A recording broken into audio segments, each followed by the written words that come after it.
this, and this is my review for ROH's latest pay-per-view, New Horizons, which was taped a couple months ago. I would say this wasn't definitely their best pay-per-view. Wouldn't say it was the worst either, but it definitely was not on par with what I think the other ones have been for various reasons, and we'll get into that as we go along.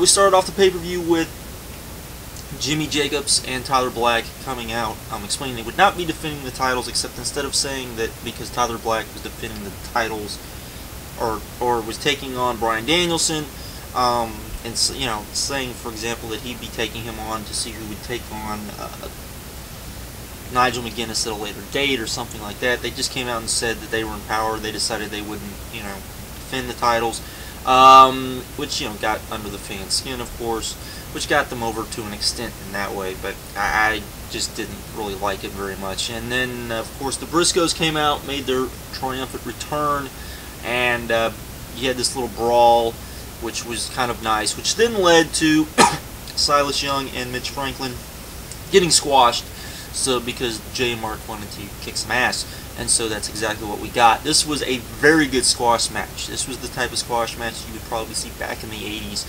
where you had two guys that were sent to go out there to get their butts kicked, and they made their butts getting kicked look really good. So this gets 2 stars for that. So nothing too horrible. Next we had Delirious versus Erick Stevens versus Ruckus versus Shane Hagadorn. This was okay. 2.5 stars. It was okay for what it was. Nothing great, nothing wonderful, but it was what it was. So there you go there. This led to a big long promo of I can't think of his name. Austin Aries coming out, or not. Austin Aries came out before, and he had a big long promo, which was about him and Jimmy Jacobs and all of this sort of weirdness. But then, which then led to this, which was Jimmy Jacobs and Tyler Black, or it was Jimmy Jacobs, Tyler Black, and Mischief attacking Austin Aries. Then Kevin Steen came out, said you guys are really good when it's 3-on-1. What are you gonna do when it's 2-on-2? This led to Necro Butcher attacking Kevin Steen. We got no DQ match. This was okay. It was, in my opinion, it was very boring until you got to the very end, which had one of the most brutal spots I have ever seen in my life. Which didn't even end the match, which kind of that spot, but it was nasty. It was just a nasty spot. So But this gets 2 stars mainly because, but other than that, I thought this match was kind of boring, and yeah.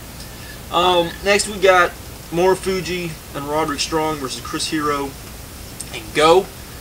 This was a good match. Nothing out of the ordinary, nothing to write home about, but it was a fun little match to watch. Good, solid 3-star match. This was the match where Lance Storm came out to help Marufuji and Strong be kind of in their corner, since you had the whole Sweet and Sour Inc. thing going on, which worked out pretty good. At the end of the match, Chris Hero got to attack Lance Storm, which kind of nice and added to Chris Hero's new kind of gimmick. Before this, and what led up to this match, was Adam Pearce cut a pretty good promo, as is the case. Of course, he's not in Ring of Honor anymore, and I'll get to that in a moment.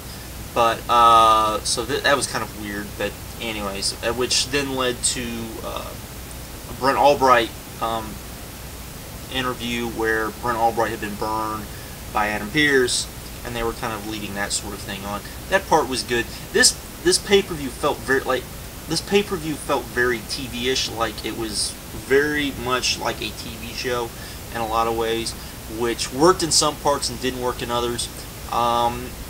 So you do have kind of that going on. Didn't feel kind of like a pay-per-view where the other shows very much felt like a pay-per-view. This felt more like I was watching kind of a 2-hour just TV show. The wrestling was good, but you had a lot of promos and a lot of story development. So that kind of worked to me in a lot of ways.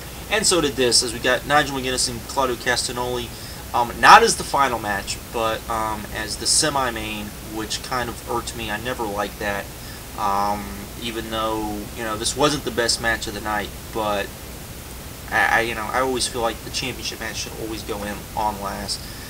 This was very good. Started out kind of but then really picked up near the end. Really good finish. Definitely check this out. 3 3/4 stars. Definitely something worth checking out. And then we had the match of the night, the main event, Bryan Danielson versus Tyler Black, which was crazy good. If you like mat wrestling, you will really like this. Not any really crazy spots in the match itself, but just crazy stuff. A crazy powerbomb spot that if you haven't seen it, I'm not going to spoil it for you. I'm sure it was accidental, but played right into the match and really helped the match out a lot. After this, because Jimmy Jacobs was attacked by Austin Aries again, they had this big long brawl, which was just kind of added more to that feel that I was talking about, where it felt very much like a television show and not so much of a pay-per-view. Which ended with undoubtedly I would say it was the spot of the night, except you had the Necro Butcher's Kevin Steen spot, which was probably even more brutal than this.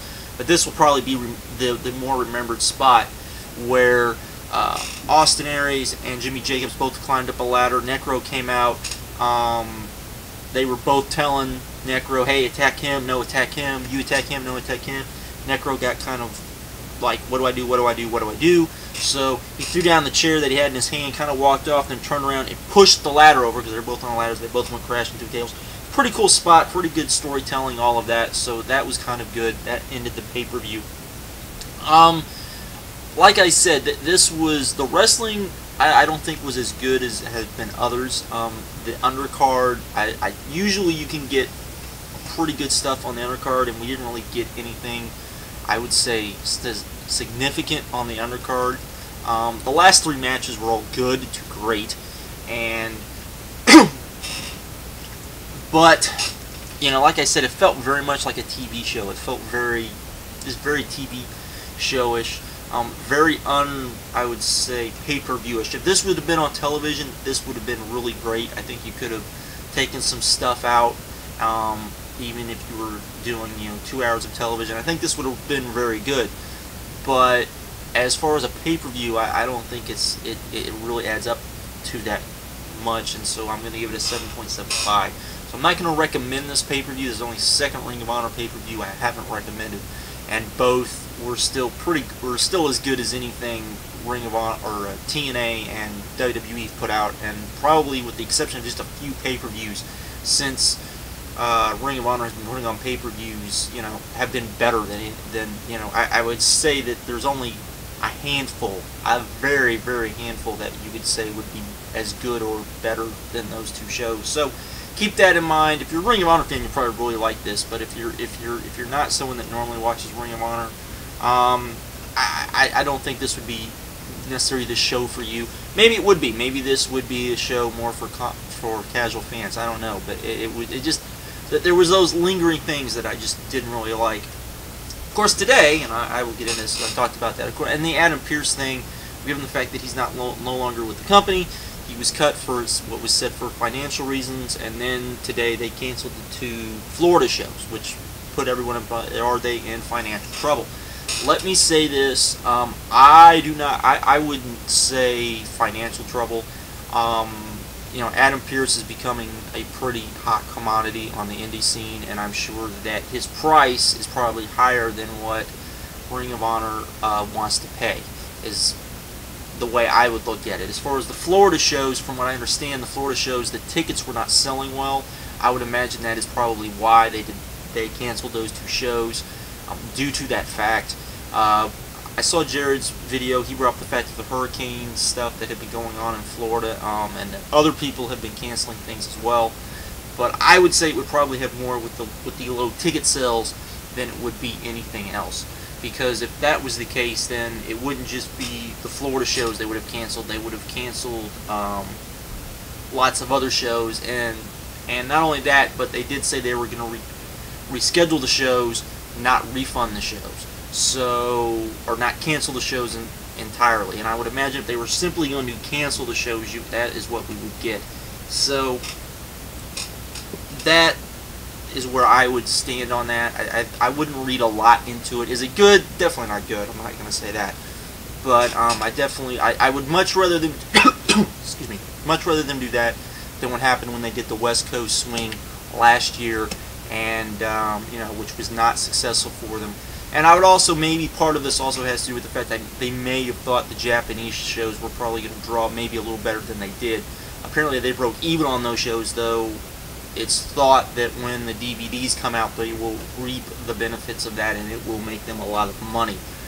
So there is that as well, because I do know that the Japanese shows did sell very good last year, and those shows, from what we have heard, were not as strong as what these two shows from this year have said to be pretty strong shows. So that is what I would say on that.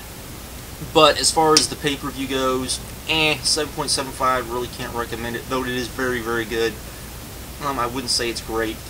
Though it does have a match of the year, I would say contender on it, not necessarily a match of, not a legit, probably somewhere near the bottom right now, but Bryan Danielson versus Tyler Black was very, very good. And definitely, I would say, worth seeing. But I don't think enough to really recommend the pay-per-view as a whole, because there was a lot of technical stuff that we don't normally see that I had problems with as well. Camera angles, also video quality on a few shots were not as good as they should have been, in my opinion, even for Ring of Honor. So all of that. So there we go with that. I will talk to you guys later, and bye.